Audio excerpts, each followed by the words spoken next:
আমাদের যান্ত্রিক জীবনকে উন্নত করতে সম্প্রতি অটোর ব্যবহার বেড়েছে। অটো রিকশা কিংবা অটো ভ্যান অথবা অটোচালিত বাহনগুলি দিন দিন বেড়েই চলছে।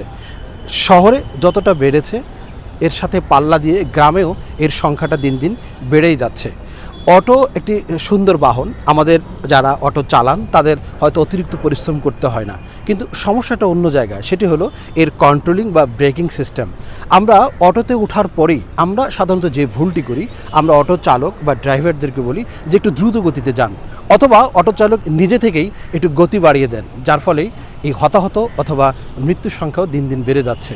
হয়তো কিছু পত্রিকায় অথবা ইলেকট্রনিক মিডিয়া আমরা দেখতে পাই, সিংহভাগই আমাদের অগোচরে থেকে যাচ্ছে। আমরা এ কারণে সংশ্লিষ্ট সকল সাধারণ নাগরিকদেরকে যে অনুরোধটি করতে চাই, অটোতে ওঠার পরেই আমরা যেন ড্রাইভারদেরকে নিয়ন্ত্রিত গতিতে চালানোর পরামর্শ দিই এবং অবশ্যই অনিয়ন্ত্রিত যাতে না চালায়